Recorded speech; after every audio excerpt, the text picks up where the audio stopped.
I mentioned in my original build video for this Volantex Super Cub, link up there, I wasn't keen on this arrangement with the very long motor spindle coming out the front there. It was just begging to get bent, and indeed on my first outing, second flight of my first outing, I came in onto the grass and the inevitable happened. The propeller just snapped off. It doesn't appear to be very strong, and although they do supply a spare, I'm going to preempt the inevitable and replace that propeller with one attached to one of these propeller adapters. So that's simply going to grip onto the 3mm shaft, put your propeller on there and tighten it all up. Very simple indeed. And I've checked the diameter of that against the cowling, and that's going to sit in there rather nicely, I feel.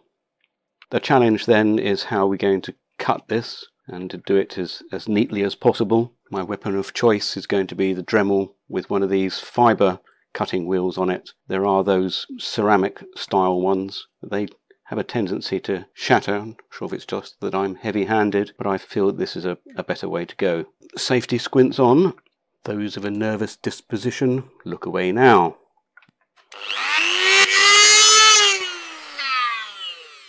Well, we got there in the end. I was intending to use the nut there just as a guide, but it doesn't really matter whether the end is square or not with this adapter.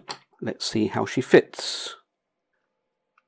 Just before we fit the propeller adapter, for those who are curious to know what's under the hood, we have this 1800 kV 2808 outrunner motor, and I had considered maybe swapping it for a smaller motor, seeing if we could get the plane under 250, but it's not really practical. I did look at it, weigh it against some other motors, and even changing the speed controller, but it was just not to be.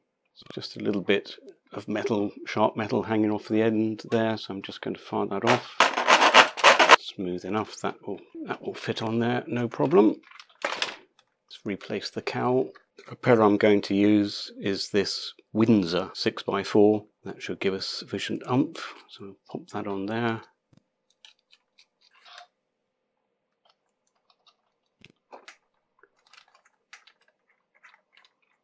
And snug that up finger tight, and then just with an Allen key do the final tightening.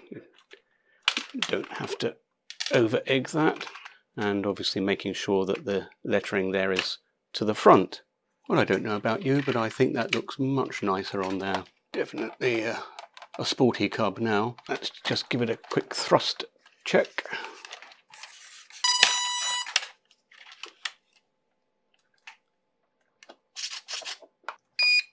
Throttle armed now.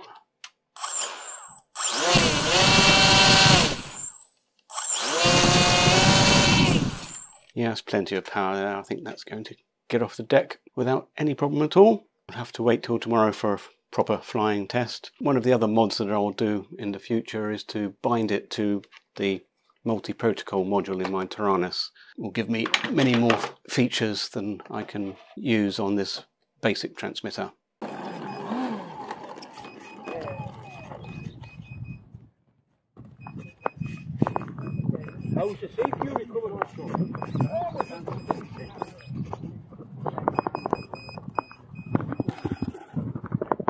So this is the first flight now then with the modified propeller.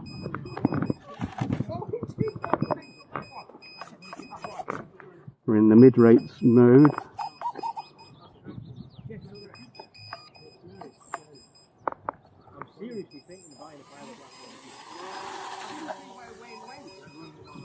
And much better takeoff there.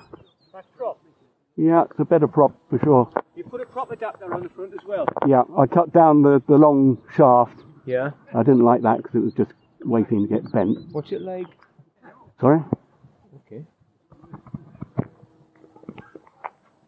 Does it fly straight and level? That's your finger off the elevator? That's hands off. That's not bad, is it?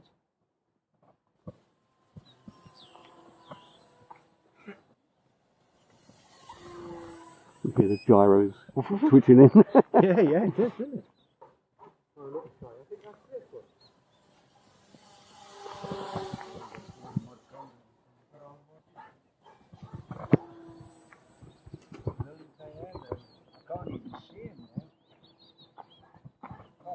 one of them. What, the lost? They lost the plate. It wasn't one of them problems, no. That was one of the little ones. Little white ones.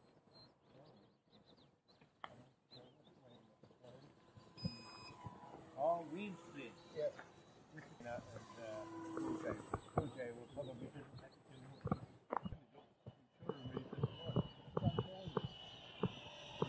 He will start across.